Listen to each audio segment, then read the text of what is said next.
Muito bem, amados irmãos, vamos abrir então a palavra do Senhor no Evangelho de Cristo, segundo escreveu Lucas, no capítulo 14, e vamos conversar um pouco sobre a palavra de Deus. Lucas 14, vamos ler do verso 25 ao verso 35, em primeiro plano. Lucas 14, de 25 a 35, eu convido os meus amados irmãos para se colocarem de pé em reverência a essa gloriosa palavra de Deus. Lucas 14, a partir do verso 25, leremos até o 35. Ora, ia com ele uma grande multidão, e voltando-se, disse-lhe: se alguém vier a mim, e não aborrecer a seu pai, mãe, mulher, filhos, irmãos e irmãs, e ainda também a sua própria vida, não pode ser meu discípulo. E qualquer que não levar a sua cruz e não vier após mim, não pode ser meu discípulo. Pois qual de vós, querendo edificar uma torre, não se assenta primeiro a fazer as contas dos gastos, para ver se tem com que acabar? Para que não aconteça que, depois de haver posto os alicerces e não a podendo acabar, todos os que a virem comecem a escarnecer dele, dizendo: este homem começou a edificar e não pôde acabar. Ou qual é o rei que, indo à guerra, a pelejar contra outro rei, não se assenta primeiro a tomar conselho sobre se com 10.000 pode sair ao encontro do que vem contra ele com 20.000? De outra maneira, estando outro ainda longe, manda embaixadores e pede condições de paz. Assim, pois, qualquer de vós que não renuncia a tudo quanto tem, não pode ser meu discípulo. Bom é o sal, mas se o sal degenerar, com que se adubará? Nem presta para a terra, nem para o monturo. Lançam-no fora. Quem tem ouvidos para ouvir, ouça. Amém? Pastor Francisco, ore ao Senhor, agradeça a Deus pela porção que foi lida neste momento, e que o Espírito Santo de Deus possa iluminar o nosso coração e a nossa mente. Amém. Nosso Deus, nosso Pai Celestial, louvado, glorificado, exaltado seja o teu nome. Amém, Senhor. Senhor, nesta hora, meu Deus, nós queremos agora, Senhor Deus, ouvir a tua voz. Amém, Senhor. Até aqui nós cantamos, nós oramos, prestamos adoração. E continuamos, ó Deus, nessa adoração. Amém, E Senhor. oramos para que o Espírito Santo do Senhor possa revertir o teu servo agora, Senhor. É que suas palavras sejam ungidas por ti. Assim seja. Para falar no nosso coração. Que nós possamos sair daqui diferentes. Amém. Da maneira com a qual nós entramos. Queremos sair daqui edificados pela sua palavra. Assim seja, Usa o Pai. teu servo para falar comigo. Nós oramos e agradecidos em nome de Jesus. Amém. Amém. Poder sentar, meus amados irmãos. O primeiro versículo que nós lemos, o versículo 25, nos diz: ora, ia com ele uma grande multidão, e voltando-se, disse-lhe. Nós temos o costume de não apenas ficar preso ao texto, mas também verificar todo o contexto. E aqui Jesus Cristo está caminhando, e uma grande multidão vai estar caminhando com ele, e ele vai falar a essa grande multidão. Então, certamente algumas coisas aconteceram antes dele estar caminhando com essa multidão e estar falando essa multidão.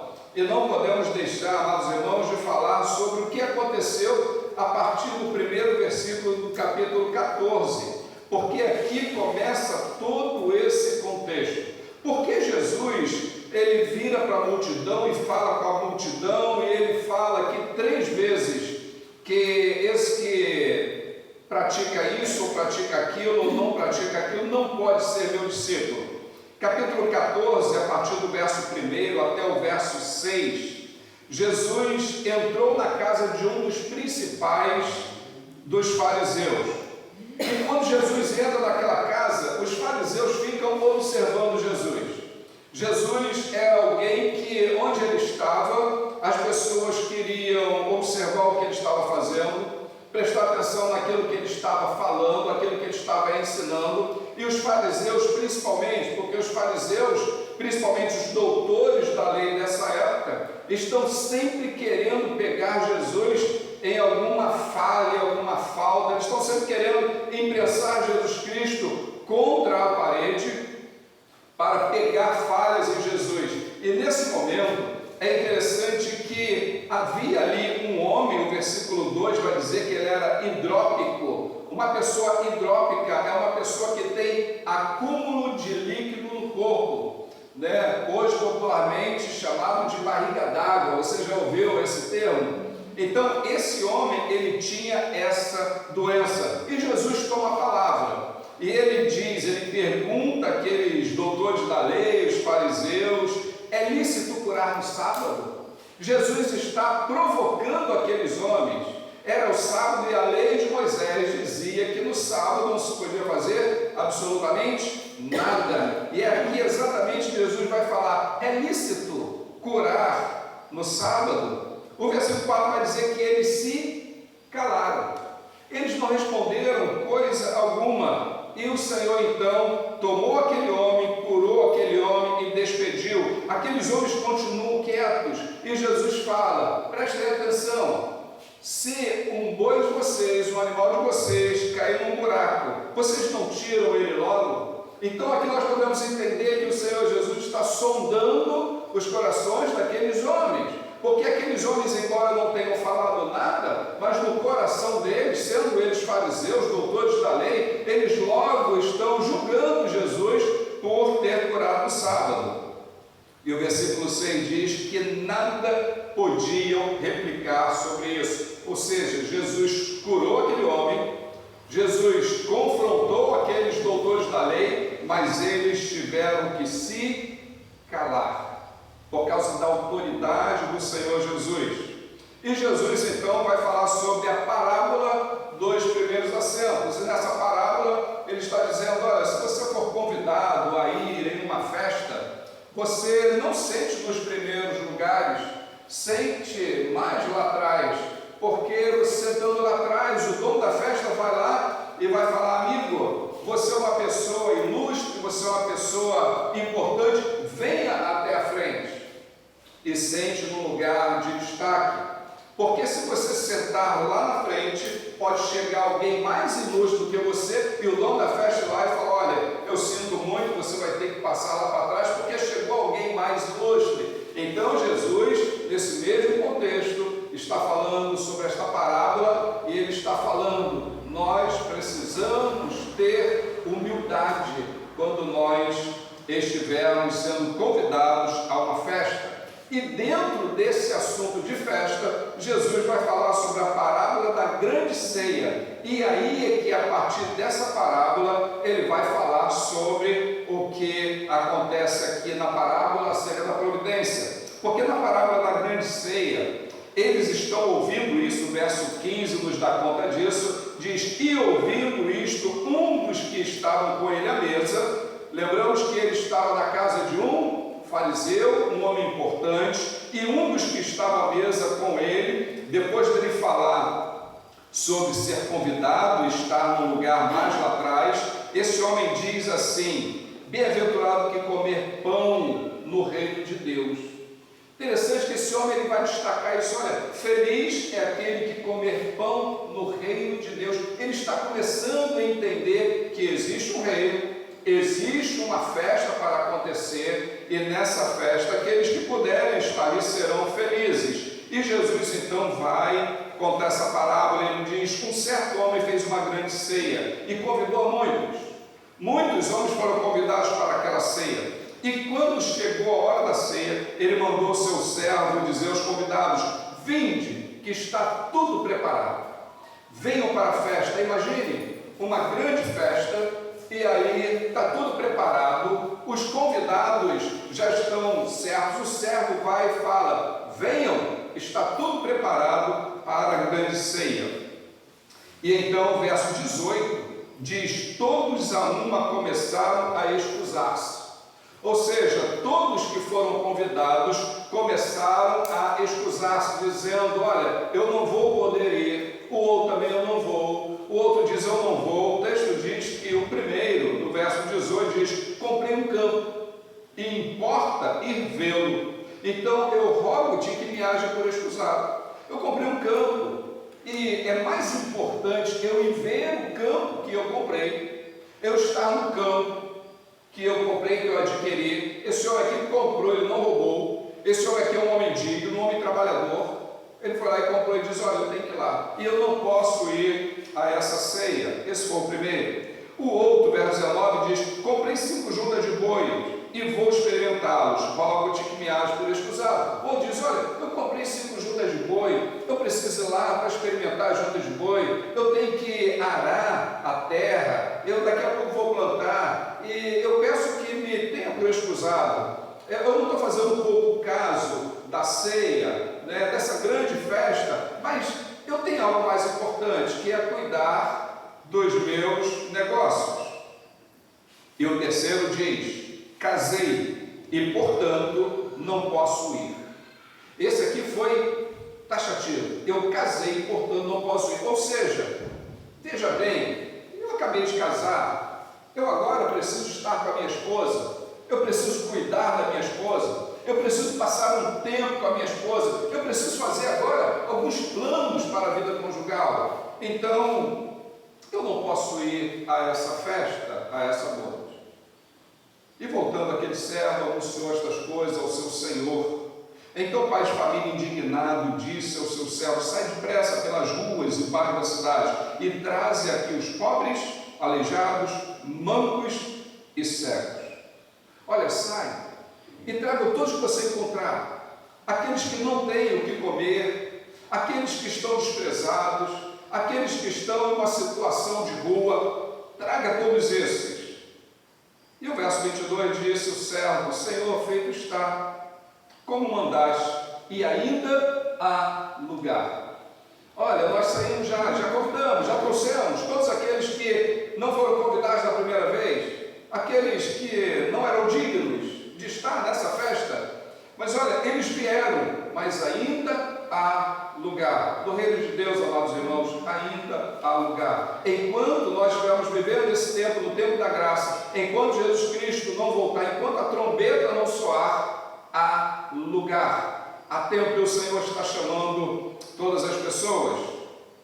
E então, aquele Senhor falou ao servo novamente: saia pelos caminhos valados, força-os a entrar, para que a minha casa se encha. Ele quer ver a sua casa cheia para aquela festa, para aquelas bodas. Porque eu vos digo que nenhum daqueles varões que foram convidados provará a minha ceia. Ou seja, eles foram convidados, mas eles não quiseram. Eles colocaram seus negócios à frente. Eles colocaram a sua família à frente, eles colocaram os seus bens à frente das coisas de Deus. Amados irmãos, nós estamos vivendo dias, hoje pela manhã nós falamos sobre isso. Muitas pessoas estão assim, quando recebem um convite para estarem na casa do Senhor, para adorar ao Senhor, muitas pessoas falam assim: se eu não tiver nada para fazer, então eu vou à igreja. Se eu não tiver nada para fazer. E hoje de manhã nós falamos com os nossos irmãos que nós precisamos separar o domingo, porque o domingo é o dia do Senhor.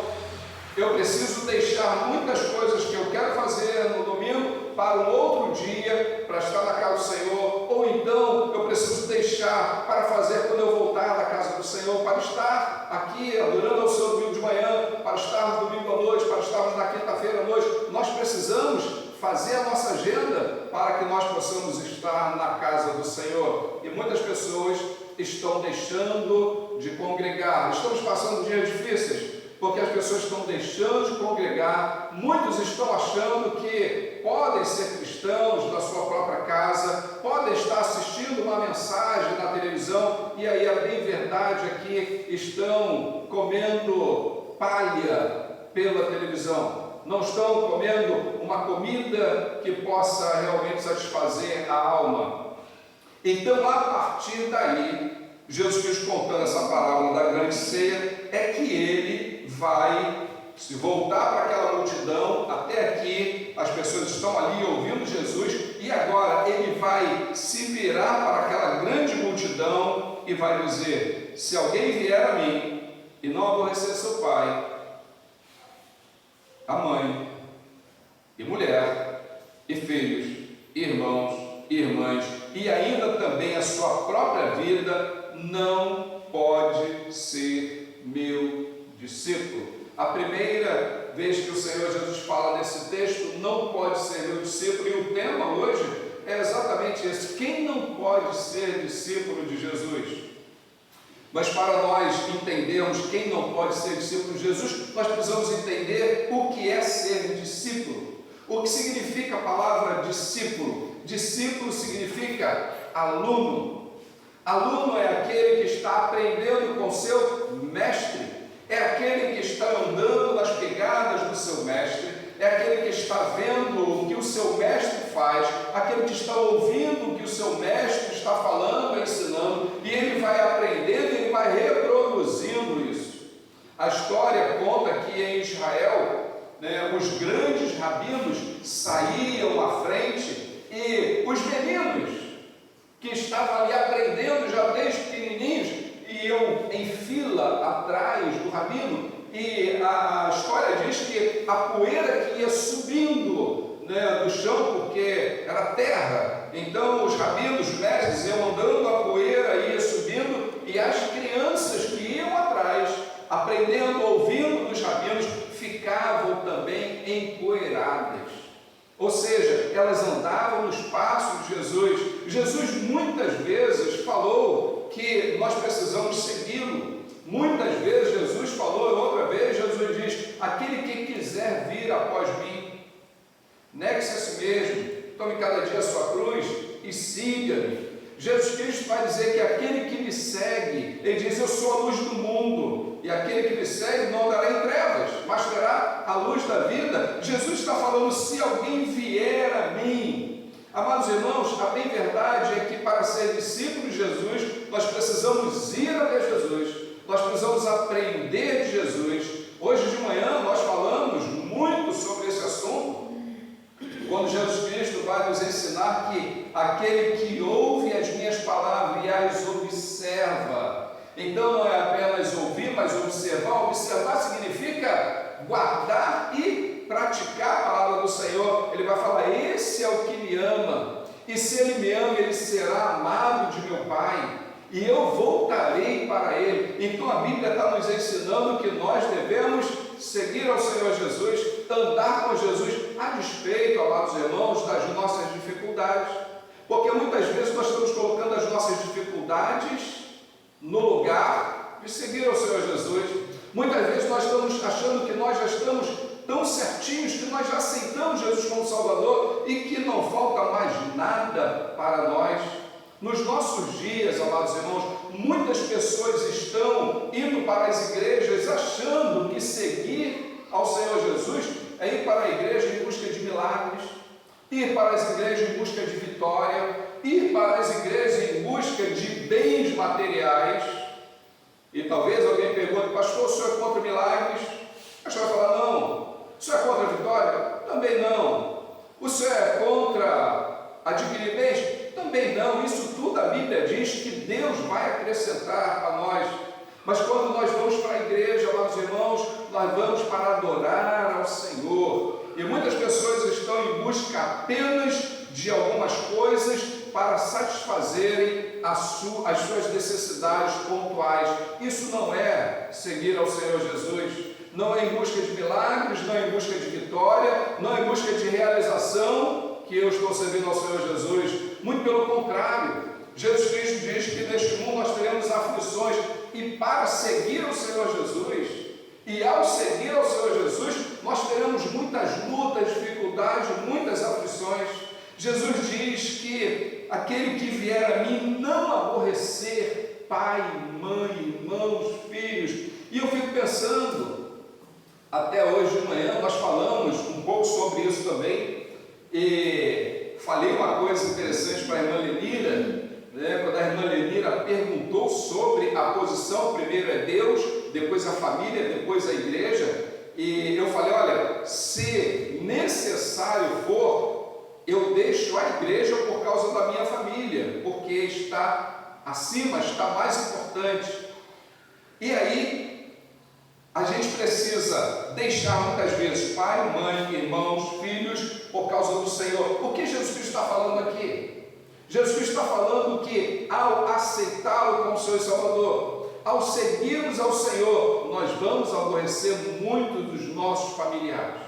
Muitos dos nossos familiares vão nos resistir, porque muitos estão ainda presos a tradições de outras religiões que não levam ao céu, de que não tem Jesus Cristo como autor, não tem Jesus Cristo como aquele que morreu na cruz do Calvário. Então Jesus está falando, olha, se você não abrir mão até da sua própria vida, você não pode ser meu discípulo, não pode.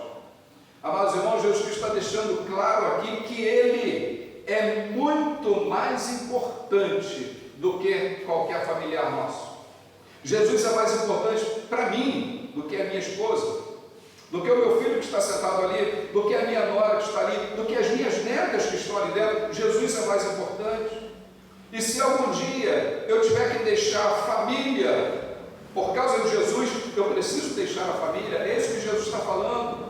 Até mesmo porque não foi a minha esposa, não foi meus filhos, minhas noras, minhas netas, meu neto que morreram por mim, mas foi Jesus que entregou a sua vida na cruz do Calvário para que eu pudesse ter vida. Então, amados irmãos, não podemos ser discípulos do Senhor Jesus se nós colocarmos a nossa família acima de Jesus.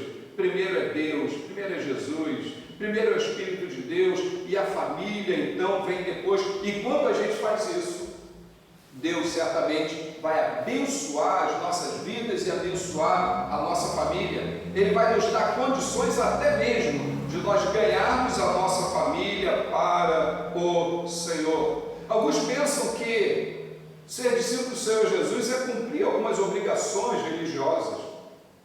Alguns pensam que ser discípulo de Jesus é ter o nome no hall de membro da igreja. Pensam que é estar nos cultos, isso é o suficiente. Alguns pensam que ser discípulo de Jesus é entregar os dízimos e as ofertas. Amados irmãos, nós podemos fazer todas essas coisas e mesmo assim não sermos discípulos do Senhor Jesus, porque nós estamos colocando Jesus em segundo plano, em terceiro plano.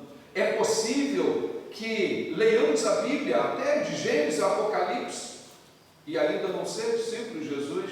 É possível até nós pregarmos a palavra de Deus e não ser discípulo de Jesus. É possível estar dentro de uma sala de aula e não ser aluno. É possível. É possível se no nosso coração, nós não colocamos Jesus Cristo em primeiro lugar. Então a primeira classe de pessoas que não pode ser discípulo de Jesus é aqueles que não abrem mão da sua família por causa de Jesus. Bom seria se os nossos familiares, ao depararem com uma decisão nossa em seguir a Jesus, pudessem falar assim também: eu também quero mudar de vida, eu também quero seguir a Jesus, eu também quero ser discípulo de Jesus. Mas nem sempre acontece isso. Então, primeiro é o Senhor Jesus. Depois do versículo 27, e qualquer que não levar a sua cruz e não vier após mim, não pode ser meu discípulo. Agora Jesus vai falar da segunda classe que não pode ser discípulo dele: aquele que não leva a sua cruz e aquele que não vem após Jesus. Jesus Cristo falou: aquele que quiser vir após mim, não é do lado, não é ao lado de Jesus, como se Jesus Cristo fosse o coleguinha, o nosso coleguinha aqui do ginásio, o nosso amigo. Não, não é isso. E nem está à frente de Jesus: olha, Senhor, eu vou à frente e se eu precisar de alguma coisa, o Senhor me ajuda aí, mas eu vou tocar minha vida. Não é isso. Jesus está falando que qualquer que não levar a sua cruz e não vier após mim, não pode ser meu discípulo. Você sabe o que é levar a sua cruz? Eu quero convidar você para abrir sua Bíblia lá em Hebreus, no capítulo 11. Eu acho que esse texto, capítulo 11, a partir do verso 32, É um dos textos que, na minha opinião, mais mostra o que é carregar a cruz. Hebreus capítulo 11, a partir do verso 32, e a partir do verso 32, eu não estou aqui lendo cada um desses heróis da fé e o que eles fizeram, mas eu quero partir exatamente daquele texto em que o autor aos Hebreus vai dizer: faltar-me-ia tempo para falar sobre estes aqui, porque na galeria dos heróis da fé ele fala sobre muitos homens e mulheres que foram extraordinários, mas a partir do verso 32, acompanhe comigo: e que mais direi? Faltar-me-ia o tempo contando de Gideão, e de Baraque, e de Sansão, e de Jefté, e de Davi, e de Samuel, e dos profetas. Agora preste atenção: os quais, pela fé, venceram reinos, praticaram a justiça, alcançaram promessas, fecharam as bocas dos leões, apagaram a força do fogo, escaparam do fio da espada, da fraqueza tiraram forças, na batalha se esforçaram, puseram em fuga os exércitos estranhos. As mulheres receberam pela ressurreição seus mortos, uns foram torturados, não aceitando seu livramento, para alcançar uma melhor ressurreição, e outros experimentaram escárnios e açoites e até cadeias e prisões. Foram apedrejados, cerrados, tentados, mortos ao fim da espada, andaram vestidos de peles de ovelhas e de cabras, desamparados, aflitos e maltratados, dos quais o mundo não era digno, errantes pelo deserto, montes, pelas covas, cavernas da terra, e todos estes, tendo tido testemunho da fé, não alcançaram a promessa, provendo Deus alguma coisa melhor a nosso respeito, para que eles, sem nós, não fossem aperfeiçoados. Sabe o que está registrado aqui? Está registrado que esses homens, eles sofreram por amor da palavra de Deus, sofreram por amor de Deus, eles carregaram a sua cruz, eles foram martirizados, eles sofreram perseguições, sofreram açoites, sofreram escárnios, mas eles não deixaram o Senhor, eles permaneceram no Senhor. Carregar a cruz significa que eu vou ter aflição, que eu vou ter tribulação, que eu vou ter problemas, que eu vou ter adversidades, mas eu preciso, quando uma vez eu assumi o compromisso de seguir ao Senhor, e eu assumi esse compromisso porque eu quis. Jesus não obriga ninguém, ele diz: aquele que quiser vir após mim. E quando eu assumo o compromisso de seguir ao Senhor Jesus, eu preciso estar pronto para carregar a minha cruz, seja ela o peso que for. Esses homens passaram por momentos atrozes. Quando nós estudamos a história da igreja primitiva, amados irmãos, aqueles heróis do primeiro século, aqueles homens que, por não negarem a sua fé a Jesus, por persistirem em servir a Jesus, de seguir a Jesus, eles foram martirizados, alguns decapitados. Sabe o que é isso? O imperador dá ordem: olha, aquele que continuar querendo seguir a esse Jesus, aquele que quiser persistir nesse caminho, deve colocar sua cabeça na guilhotina. E aqueles crentes do primeiro século, eles diziam assim: Senhor, estamos chegando. E colocavam sua cabeça, a guilhotina separava a cabeça do tronco. Outros foram queimados em praça pública, servindo de iluminação em Roma, iluminando a praça com seus próprios corpos. Outros presos dentro de calabouços até a morte. Outros lançados para leões famintos nas arenas. E os romanos fazendo festa, os romanos gritando, se alegrando com a morte daqueles nossos irmãos. Aqueles irmãos ali, eles carregaram a sua cruz, eles seguiram a Jesus, eles falavam: olha, o que mais importa é servir ao Senhor. O apóstolo Paulo vai dizer: eu não tenho a minha vida por preciosa, contando que cumpra o propósito de Deus, cumpra a carreira que me foi proposta.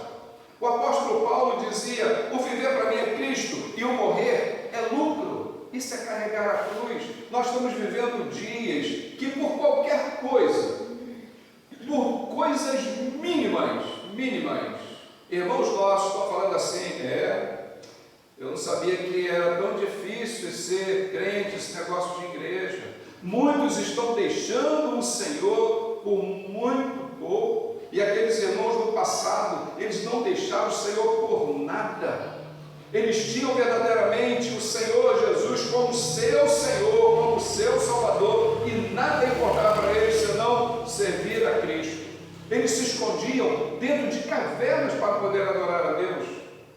Nos nossos dias nós temos os templos, temos os bancos, temos conforto, iluminação, temos tudo. E muitos irmãos não estão desejosos de servir ao Senhor. E a Bíblia diz que aquele que põe a mão no arado, mas olha para trás, ele não é digno de Deus, ele não é digno de Jesus.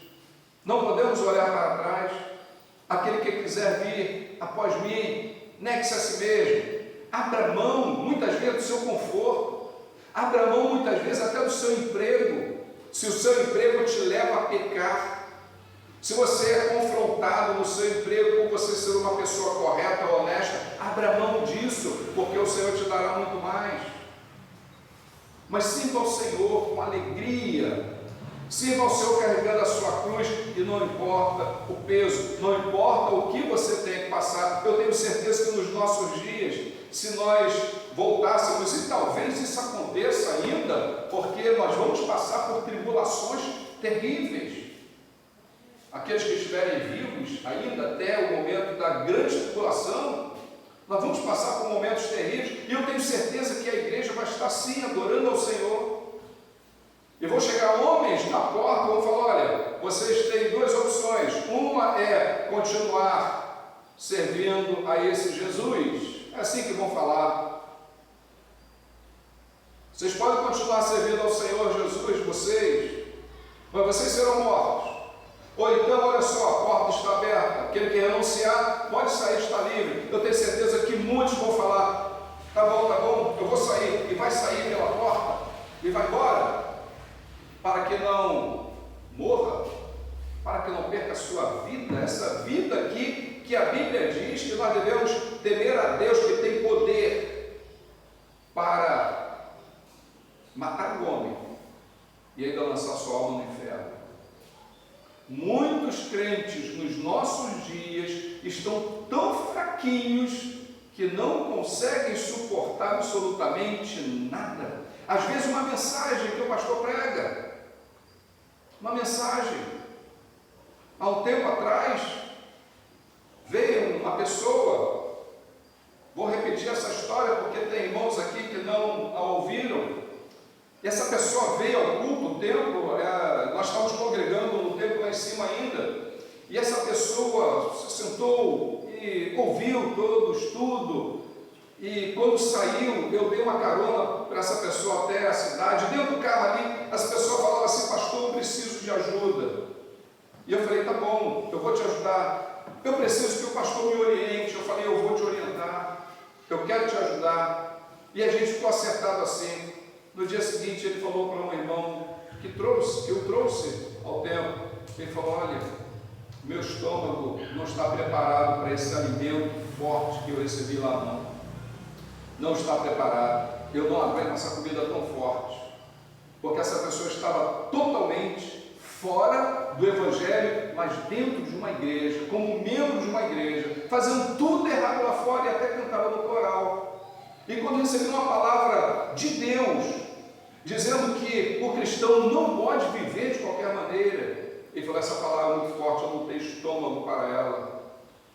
Muitos, quando recebem uma palavra de Deus, falam assim: olha, esse negócio de ser crente não é para mim não, porque isso é muito difícil, eu quero levar a vida. E Jesus Cristo, voltando lá em Lucas 14, ele vai dizer que qualquer que não levar a sua cruz e não vier após mim, não pode ser meu discípulo. Não pode.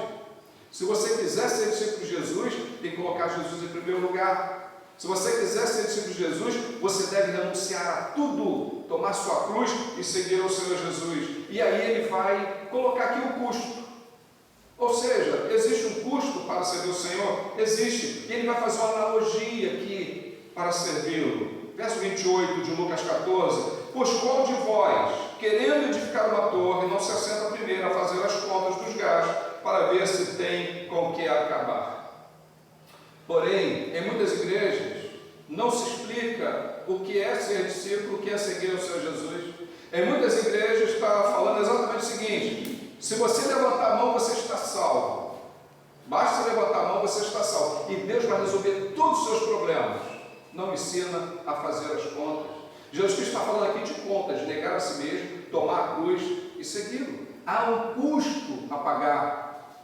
E ele diz, para que não aconteça que depois de haver posto os alicerces, e não a poder acabar, todos os que a virem, comecem a escarnecer dele. Então você começou a servir ao Senhor, mas você não fez o cálculo, e você viu que servir ao Senhor não é tão simples, não é tão fácil como se fala por aí, e você retrocede. Então, quando você vai construir uma torre, desenha a torre, mede a torre que você quer, vê o custo de material, vê tudo que você vai precisar, vê a mão de obra e vê se você tem dinheiro para terminar. É isso que Jesus Cristo está falando. E ele ainda dá mais um exemplo. Ou qual é o rei que, indo à guerra pelejar contra outro rei, não se assenta primeiro a tomar conselho sobre se com 10 mil pode ser o encontro do que vem contra ele com 20 mil? Difícil. Eu tenho só 10 mil homens aqui, e o outro exército tem 20 mil homens. Eu consigo com os 10 mil homens ganhar aqueles 20 mil homens? Só Gideão. Só Gideão tinha 32 mil soldados. O Senhor falou: aquele que for covarde e medroso, volte.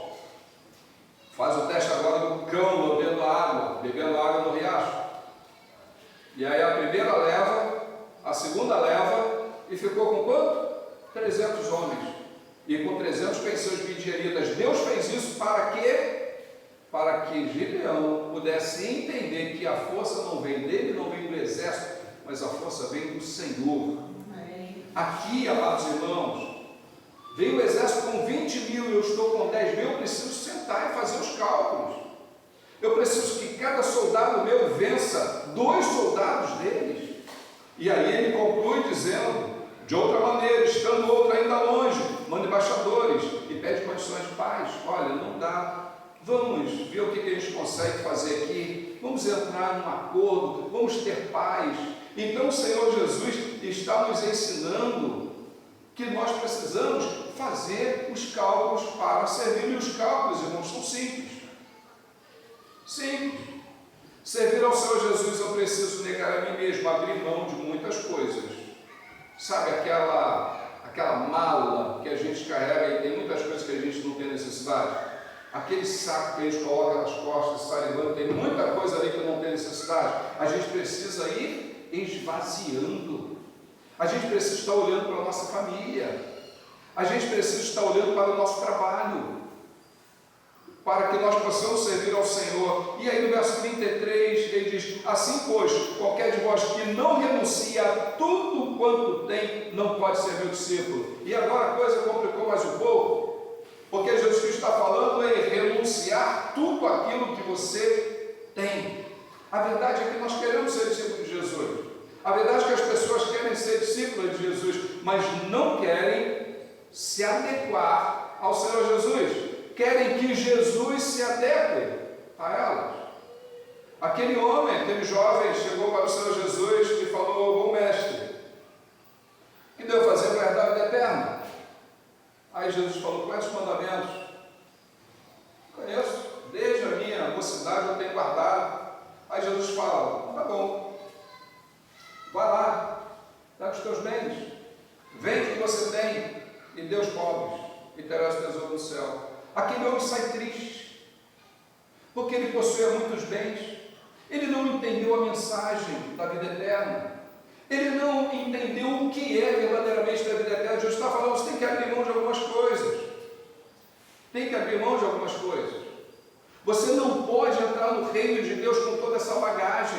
Jesus não estava falando para ele: literalmente que ele deveria desfazer das riquezas deles, mas o Senhor Jesus estava testando aquele homem para que ele pudesse ver o quanto ele estava preso às suas riquezas, o quanto ele estava preso nas suas riquezas. Então Jesus vai nos ensinar que aquele que não renunciar a tudo que tem não pode ser discípulo dele. Então devemos renunciar muitas vezes à nossa família, devemos renunciar muitas vezes, irmãos, aquilo que nós temos. Nós devemos renunciar a nós mesmos, tomarmos a nossa cruz e seguir ao Senhor Jesus. E seguir a Jesus para onde? Para onde Jesus foi? Ele foi para a crucificação. É isso que nós devemos fazer: crucificar o nosso eu, abrir mão de tudo, ou seja, precisamos olhar para nós e procurar em nós um exame. O que está me impedindo de ser um discípulo digno do Mestre Jesus? E aí nós vamos começar a encontrar algumas coisinhas, e são essas coisas que o Senhor quer que nós deixemos de lado. E ele termina essa parábola dizendo: bom é o sal, mas se o sal degenerar, com que se adubará? O sal é bom, não é ruim, mas se ele estragar, vai prestar para alguma coisa?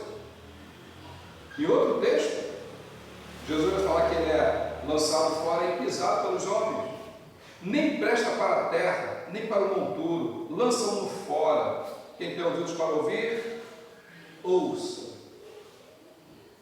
Você está para ser discípulo de Jesus? Você está apta para ser discípula de Jesus? Você já é discípulo e discípula de Jesus?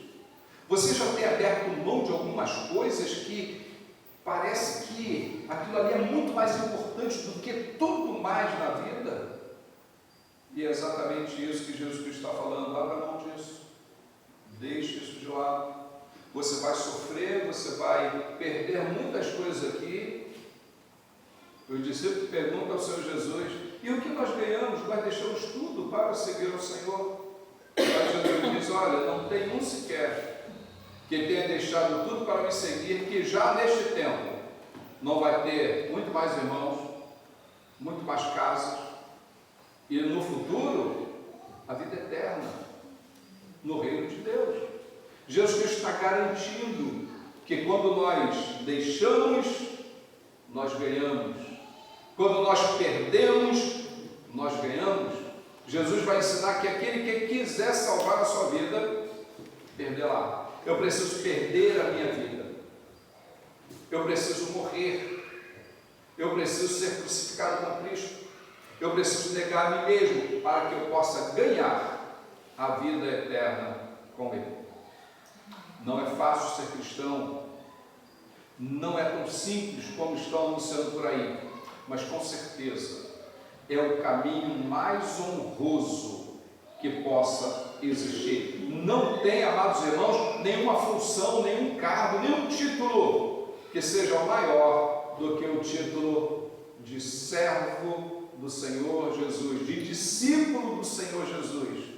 Você não está aprendendo com qualquer um, você não está aprendendo com um homem, mas você está aprendendo com o próprio Deus, aquele que diz: eu sou o caminho, a verdade e a vida, e ninguém vem ao Pai senão por mim. Deus te recompensará, o Senhor te recompensará na sua glória, como o apóstolo Paulo diz: olha, eu combati o bom combate, eu acabei a carreira, guardei a fé, e agora, o que me está reservado, aguardando nos céus, é a coroa da vida, a coroa da justiça, que não será dada apenas a mim, mas a todos que amarem, ou que amam a vida de Cristo, o dia do Senhor. Se você ama o dia do Senhor, se você quer ser um discípulo autêntico do Senhor, chegue em casa e releia esse texto.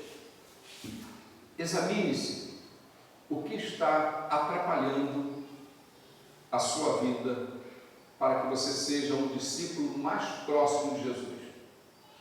Discípulo mais próximo? Tem. Inclusive, a Bíblia diz que João era o mais próximo.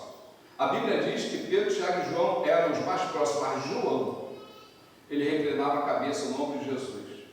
E se você estudar a história desses apóstolos, a Bíblia diz que João foi o último apóstolo a morrer.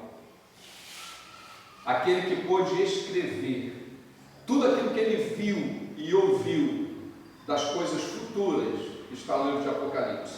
Ele era o mais chegado. Amados irmãos, nós precisamos nos achegar mais ao Senhor. Mas para nos achegar mais ao Senhor, é necessário abrir mão de algumas coisas. E aí nós vamos estar cada vez mais próximos ao Senhor. Lembrando sempre, Jesus à frente e nós atrás dele. Prestando atenção nas suas pegadas, na sua vida, nos seus milagres, nos seus atos. E com certeza, se nós fizermos assim, o Senhor, Ele vai falar assim: olha, servo bom e fiel. No pouco você foi fiel, no mundo te colocarei para o gozo do teu Senhor. Naquele dia, amados irmãos, receberemos de Deus, se nós não fracassarmos, se nós não retrocedermos, nós chegaremos ao céu, estaremos com o Senhor para todo sempre. Amém? Que Deus abençoe as nossas vidas, que Deus abençoe a minha e a sua vida, que nós possamos pensar nisso, se verdadeiramente nós somos discípulos, se nós queremos ser discípulos que agradam ao Senhor. Abra mão de tudo aquilo que possa te impedir, que possa